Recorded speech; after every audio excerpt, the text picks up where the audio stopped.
Assalamualaikum warahmatullahi wabarakatuh. Syedar Alun, jumpa kembali dengan saya Bukhari Emali, News Manager Serambi Indonesia dalam program Serambi Spotlight. Syedar Alun, hari ini kita kedatangan tamu yang sungguh istimewa, Syedar Alun. Bang Muslim Ayub, SHMM. Ya, Syedar Alun, Bang Muslim ini salah seorang politisi nasional, Syedar Alun, menurut catatan Wikipedia Indonesia. Beliau lahir 4 Juni 1967 di Kutacane. Iya, betul. Iya. Seralun, Bang Muslim ini hampir separuh hidupnya beraktivitas di dalam politik. Kita tahu dia sudah bersentuhan dengan politik praktis sejak 1997. 97, ya, 97 ya. Kita tahu pada periode 1999 beliau ini sudah terpilih menjadi anggota DPRK Aceh Tenggara. Dulu namanya DPRD dari PAN. Dari PAN, ya. Memang ini politisi PAN, kemudian mencoba melihat situasi belakangannya. Iya. Kemudian kita juga memiliki catatan beliau adalah juga anggota DPRA, ya, atau DPRD dulu sempat, tapi DPRA ya, Bang ya. DPRA dari periode 2004, 2009, kemudian 2009-2014, Bang ya. Betul. Dan kemudian 2014-2019 beliau adalah anggota DPR RI dari fraksi PAN Aceh 1 ya. Aceh 1, betul. Aceh 1. Nah, saat itulah kita melihat bagaimana aktivitas beliau di Senayan yang begitu berapi-api ketika bersentuhan dengan kepentingan masyarakat Aceh ya. Betul. Iya, kemudian beliau pada musim pemilu kali ini ya tidak lagi berada di PAN, tapi memilih Partai Nasdem. Betul. Dan saat ini beliau sedang giat-giatnya melakukan kampanye, Bang ya. Ya, kampanye di Dapil, tentunya di Dapil 1 dengan nomor urut 2. Betul. Nomor urut 2. Ya, mungkin bisa Abang ceritakan sedikit mengapa mungkin pertanyaan publik ya mencoba dari Nasdem ini. Mungkin ada yang perlu ingin Abang sampaikan, karena kan konstituennya banyak ini. Apakah otomatis harus seperti apa itu, Bang? Baik. Assalamualaikum rekan-rekan Mandum, rekan-rekan Lun yang mendengar di Serambi Spotlight. Ya. Yang pertama, memang sering ada pertanyaan bagi saya, Pak Muslim kenapa sekarang sudah berlabuh ke Nasdem, kan begitu? Ya. Memang sebelum isu Anies jadi calon presiden yang diusung oleh Nasdem, memang kami sudah ada dulu komitmen dengan Bang Taufikul Hadi. Bagaimana kami akan membesarkan Nasdem di Aceh. Iya. Dan alhamdulillah berkat kesepahaman, kesepakatan dan didukung oleh Ketum Pak Surya Paloh, makanya Bang Taufik mempercayakan saya menjadi Sekretaris Nasdem Provinsi Aceh. Iya. Dan beliau sebagai Ketua DPW Partai Nasdem Aceh. Iya. Mungkin barangkali berdasarkan hasil pemilu di 2019, Bang Bukhari, saya mendapatkan suara yang sangat signifikan di situ. Suara badan, Bang ya? Suara badan. Iya. Dari 13 anggota DPR RI asal Aceh, saya mendapatkan urutan ketiga. Saudara Rifki, Degam, dan saya. Iya. Jadi memang setiap pemilu memang presentasi suara saya itu memang lebih baik mungkin dari kawan-kawan yang lainnya. Itu naik, kalau saya nggak salah di pertama itu 41, kemudian naik 70-an ya? Iya, pertama 47. 47 ya. 47 ribu, yang kedua 72. Iya, itu hampir 2 kali lipat. Hampir 2 kali lipat. Akan mungkin, tetapi karena Degam mungkin melebihi dari saya, mungkin kepintarannya, kehebatannya, kepiawaiannya, makanya saya mungkin tereliminir, kan begitu. Jadi kenapa saya memilih Nasdem? Ya karena itu, karena saya simpatik memang dengan sosok Pak Surya Paloh, orang Aceh yang memimpin Partai Nasional. Partai Nasional ini pun adalah urutan keempat, partai besar lah. Just karena itu beliau pun ada isu mendukung Anies jadi calon presiden.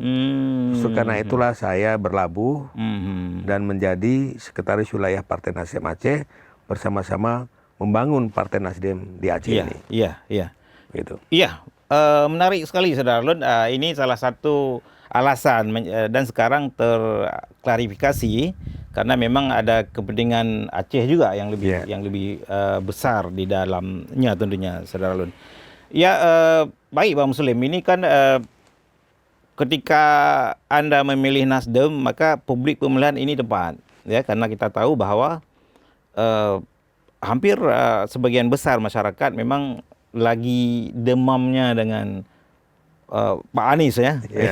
Ya Pak Anies ini ya kalau misalkan di Aceh sendiri ya kalau ada 10 orang itu 7 orang Anies. Kalau kita tanya itu ya. Dan ini sekali lagi saya katakan tadi ini adalah mungkin pilihannya sudah benar, tetapi kan tidak mungkin juga hanya menyerah begitu saja dengan Aniesnya tanpa ada ikhtiar tentunya ke arah itu, ikhtiar yang harus kita lakukan. Sampai saat ini apa persiapan Bang Muslim untuk bisa memenuhi harapan yang tadi? Bagaimana orang Aceh juga harus ada wakilnya di sana yang terutama di Nasdem ini kan tidak punya kursi ya dalam ini loss ya.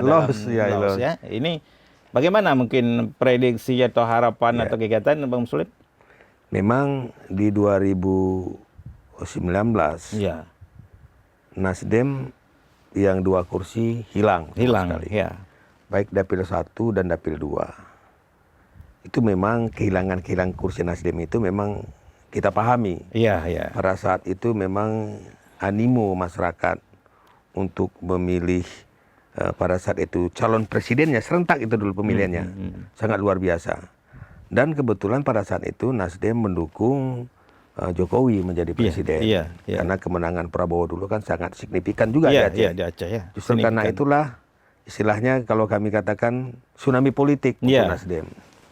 Insya Allah di 2024 ini ya saya yakin dan percaya target-target yang ditekankan oleh Pak Surya Paloh untuk meraih kursi DPR RI ini sangat memungkinkan. Nah, terus terang aja Bang Bukhari, pada saat saya terus dari 2001 awal saya masuk ke Nasdem dan 2001 awal itu saya sudah keliling di masing-masing 15 kabupaten kota di Aceh. Oh, apa Dapil 1? Dapil 1. Malahan sampai ada satu kabupaten itu sampai 10 kali saya datang. 5 kali, ada 4 kali. Insya Allah semua di 15 kabupaten itu memang sudah saya datangi pertemuan dan konsolidasi. Selaku saya pimpinan partai politik di Aceh juga sering mengadakan pertemuan-pertemuan persiapan DPD, DPC dan DPRT menghadapi pemilu 2024. Memang kemarin waktu kami ada acara di Jakarta, memang Pak Ketum menyampaikan Muslim target harus terpenuhi. Targetnya gimana Ketum? Upayakan Dapil 1 itu kita mendapatkan 2 kursi, Dapil 2 juga mendapatkan 2 kursi. Saya teringat katanya euforia SBY pada saat 2024. Iya, 2029 yang kuat ya. Bukan, 2024. Oh iya. Pada saat beliau calon presiden, itu kan serentak juga. Itu malahan di Aceh mereka bisa dapatkan 7 kursi. 7 kursi di Dapil 1 3 kursi.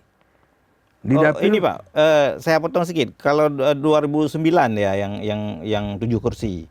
Di Dapil 2004 itu pertama sekali. 2009. Mungkin 2000 ya 1 kursi 7 kursi lah. Betul, 4 di sana, 3 di sini, 3 di sini. Itu kan menunjukkan orang Aceh ini memang sangat cara memilih itu memang melihat sosok orang. Betul. Siapa yang terbaik menjadi pemimpin ke depan. Image ini, isu ini mungkin terjadi di pemilu 2024. Bagaimana Nasdem mendukung Anies, bagaimana Anies berlabuh di Nasdem.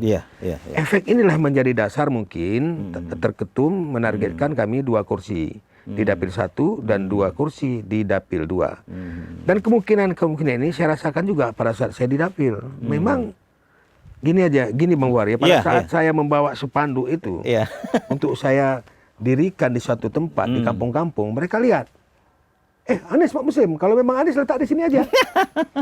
Jadi memang laku tuh baliho kami, spanduk kami. Dibandingkan mungkin partai-partai lain yang tidak berani menampilkan calon presidennya. Kalau kami di Nasdem terang-terangan dan tidak ada bersentuhan dengan siapapun.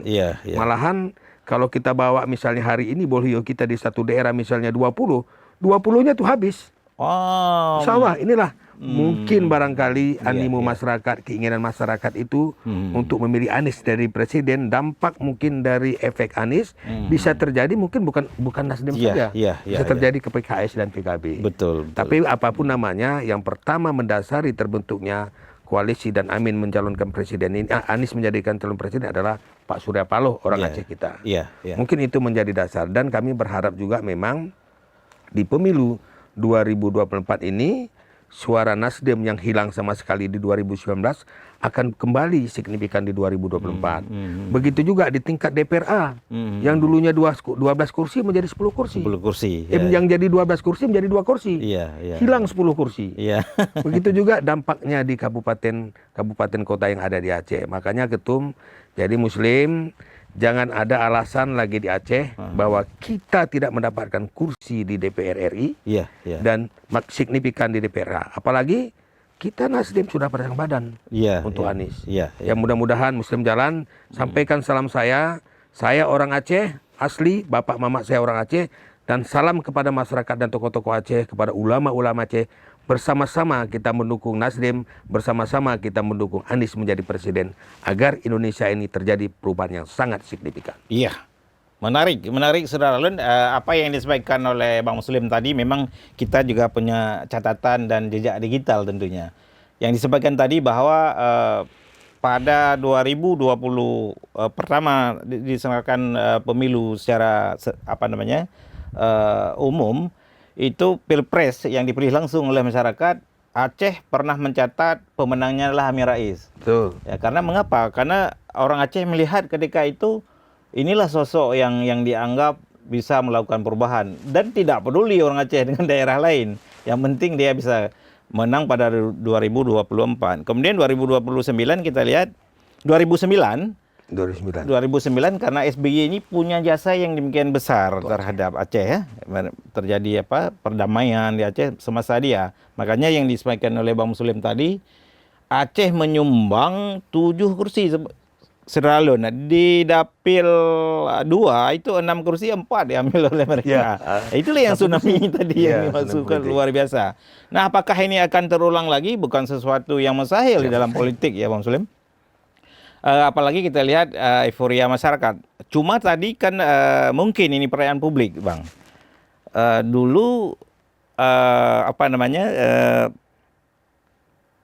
Prabowo mendapat banyak di sini suaranya dulu, tapi sekarang dia akan maju lagi.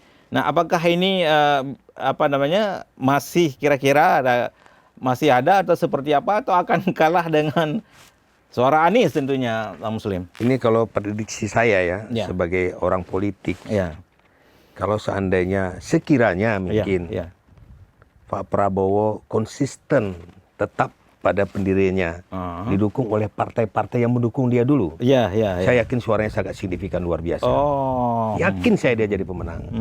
Akan tetapi dengan proses-proses, orang menganggap, wah, ulama-ulama kita sudah berdarah-darah, rakyat kita sudah luar biasa habis-habisan untuk mendukung dia jadi presiden. Tiba-tiba toh dia dipinang ataupun meminang oleh Jokowi untuk diangkat menjadi anggota kabinetnya. Ini makan barangkali justru karena itulah mungkin pemikiran masyarakat, wah berarti Pak Prabowo tidak menginginkan kembali oleh koalisi yang kemarin untuk mendukung dia jadi calon presiden. Saya yakin dampak dari pemilu 2024 ini terhadap beliau pada saat luar biasa mendapatkan suara di 2019 akan tergerus. Kenapa saya katakan?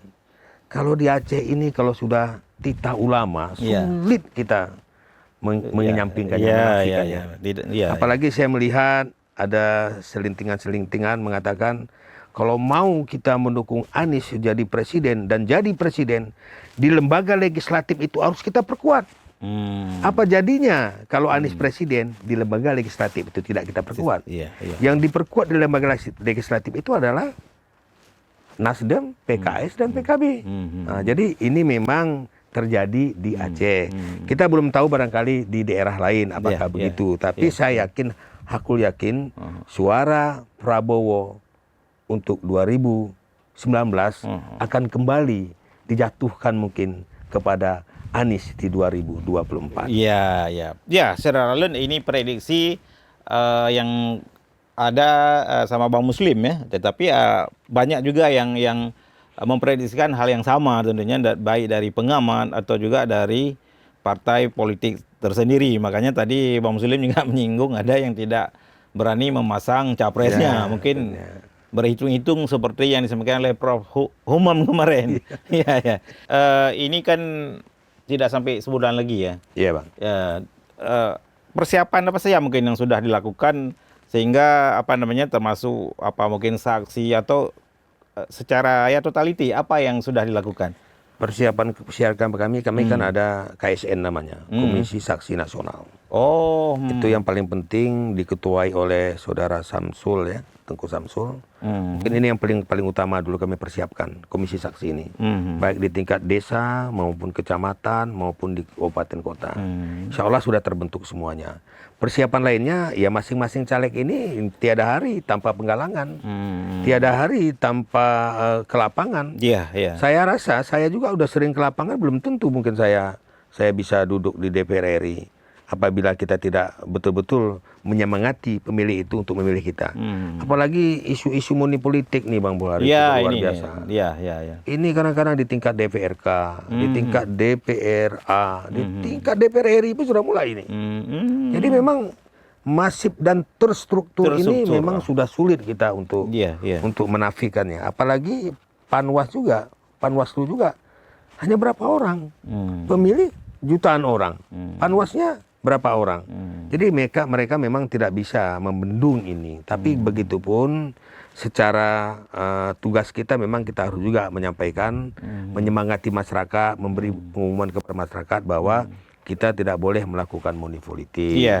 Apalagi Bang Buhari, sulit kita mendapatkan caleg-caleg ini yang tidak berduit bisa terpilih. Saya nggak tahu juga itu. Jarang saya dapatkan. Tapi ada pun satu-satu, terutama di tingkat kabupaten kota. Kalau nggak ada uang kita 300.000, berat kita. Contohnya begini, kalau si A sudah kita berikan uang kepada dia, suatu saat si A meminta bantuan ke kita. Kalau kita memang bisa menapikannya, untuk apa saya bantu lagi? Sementara Anda sudah saya bayar. Tapi mungkin lambat laun pergerakan ini bisa tergerus dengan cara pemilih masyarakat lebih baik. Karena apa saya katakan begitu? Kalau di perkotaan Bang Buhari ini tidak bisa diukur dengan uang. Pemilih cerdas. Yang di kampung-kampung ini udah mapan. Di kampung-kampung inilah yang kita sulitnya. Tapi yakinlah, saya berpikir bukan uang segala-galanya. Tapi kita uang harus ada juga sedikit. Bagi teman-teman caleg, jangan kita pesimis, tidak ada uang nggak caleg. Banyak juga yang tidak ada uang juga bisa terpilih. Tergantung pendekatan kita kepada masyarakat. Saya tetap menyampaikan Mbak Buhari, ini sangat penting. Saya tetap menyampaikan di lapangan, saya bilang, silakan kalian pilih uangnya. Tapi pilihlah orang yang betul-betul di hati nurani kita. Tidak ada dampaknya apapun tuh. Kalaupun dia melapor, yang memberikan dan yang diberikan bisa dipidana. Tidak akan mungkin seseorang caleg yang sudah memberikan uangnya, dia tidak dipilih, dia akan melapor. Tidak mungkin. Jadi pemirsa, rakyat Aceh, silakan ambil uangnya. Bagi saya kalau bisa jangan. Tapi kalau memang kepingin silakan. Tapi tidak harus pilih dia. Pilih di hati nurani kita. Apalagi masyarakat kita, orang desa kita, orang kampung kita yang calon di situ. Silakan mereka ini yang terbaik bagi rakyat-rakyat kita semua yang ada di daerah kita masing-masing. Itu Bang. Ini adalah suatu kekhawatiran yang dirasakan oleh hampir semua caleg sebetulnya. Dan juga kondisi ini juga diwanti-wanti oleh ulama tentunya yang mereka juga berharap agar dipilih sesuai dengan hati nurani. Itu satu persoalan, Bang Muslim, mungkin sudah lama di lapangan. Apakah netralitas dari negara sendiri dan penyelenggara pemilu, apakah di Aceh ini Anda yakin ini netralnya ada atau mungkin berpihak atau seperti apa ini? Ini Jadi, pengaruh juga ini, Bang. Jadi berbicara netralitas, Bang Buhari, sampai kapanpun kita tidak akan bisa netral. Oh, kalau seandainya presiden menunjuk Kapolri menjadi Kapolri, seandainya presiden menunjuk Panglima TNI menjadi Panglima, seandainya presiden menunjuk Jaksa Agung menjadi Jaksa Agung, makanya dengan terpilihnya Anies ini jadi presiden, ini harus kita reformasi ini, Bang. Kita sebagai pemimpin, saya tunjuk abang jadi Kapolri, saya misalnya presiden. Perintah saya itu harus abang ikuti. Kalau enggak, saya kesampingkan, saya buang. Jadi kalau ini tidak bisa netral kita. Tapi senetral apapun, kita berharap di Aceh ini masih dalam taraf-taraf yang bisa ditolerir, ditolerir lah, biasalah. Saya juga kepala desa, tentunya keluarga-keluarga saya di desa itu saya utamakan, itu biasa, sepanjang masih bisa ditolerir. Jadi saya rasa sistem pengawasan untuk Aceh ini saya angkat jempol lah untuk saat ini, masih memungkinkan, masih dalam taraf-taraf yang normal-normal saja dan tidak terjadi apa-apa. Mudah-mudahan itu Bang Buhari.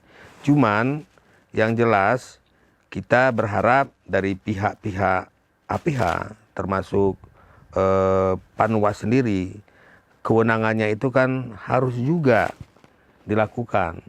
Jangan orang melakukan money-politik secara masif dan struktur itu kita biarkan. Minimal ada teguran lah.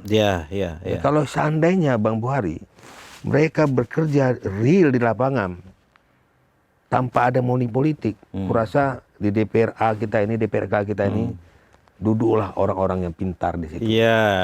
Baik, ini tidak terasa, Saudara Alun, kita sudah berada di ujung bincang-bincang kita. Mungkin sebagai closing statement, apa yang ingin Anda sampaikan, Bang Muslim, untuk masyarakat pemilih tadi, APH juga ya, aparat penegak hukum.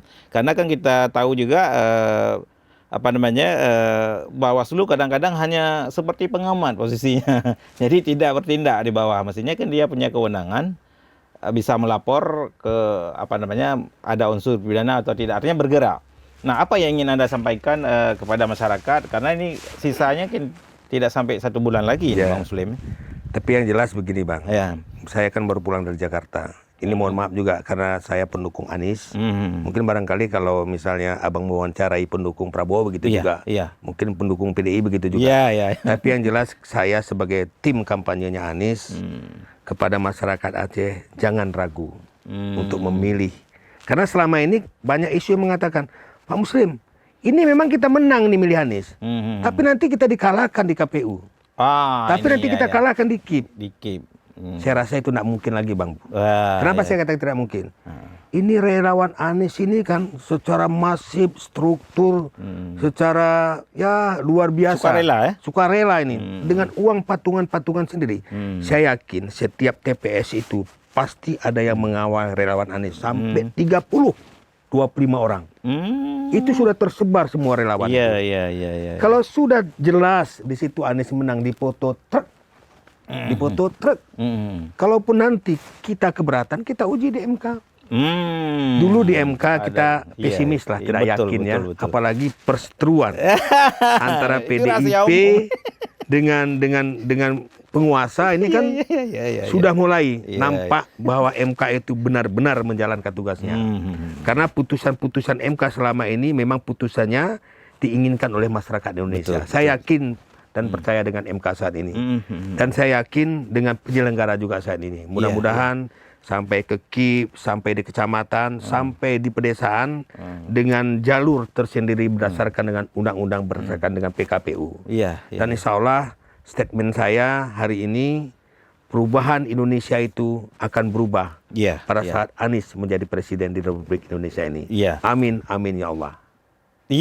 Saudara Alun, ujungnya amin.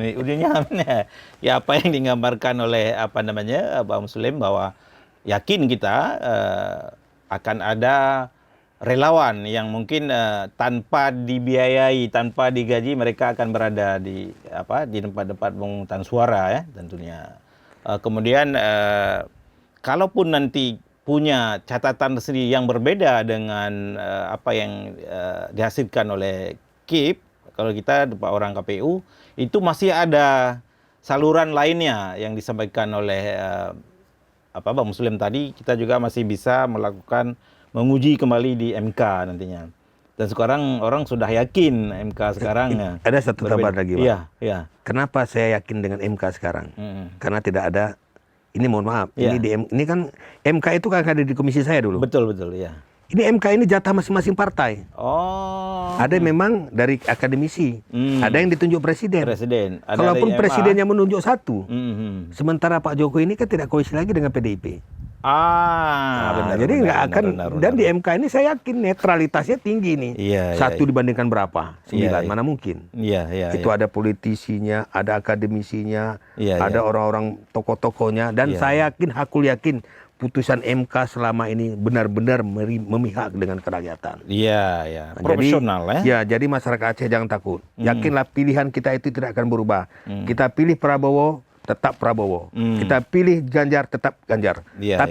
Tetapi apabila kita pilih Anies, tetap Anies tidak akan berubah sampai kemanapun itu. Yakinlah pilihan kita itu sesuai dengan nurani kita. Ini berlaku nasional ya? Nasional. Iya. Ya, baik Bang Muslim. Terima kasih, kami tahu kesibukan Anda luar biasa ya. Amin. Ini Saudara Lun, kami curi ini sebetulnya Bang Muslim diintip-intip kapan ada di Banda Aceh. Nah ini mungkin ini akan melakukan perjalanan lagi ya ke daerah. Iyalah, perjalanan. Tracingnya di mana itu? Saya yang fokus saya itu di Pantai Barat Selatan. Oh, Barat Ya, kami bagi-bagi lah Bang Topik cukup di PD Jaya. Oh, ya ini ya. Kalau untuk mendapatkan 2 kursi jangan mencuri tempat orang lain gitulah kira-kira. Tapi curi boleh sikit-sikit, jangan banyak-banyak kan gitu. Baik, Bang Muslim, terima kasih. Mudah-mudahan bincang-bincang kita ini bermanfaat bagi kita dan juga bagi masyarakat secara umum. Secara lain saya akhiri, billahi taufiq wal hidayah. Wassalamualaikum warahmatullahi wabarakatuh. Waalaikumsalam warahmatullahi. Terima kasih, Bang. Ya, sama-sama.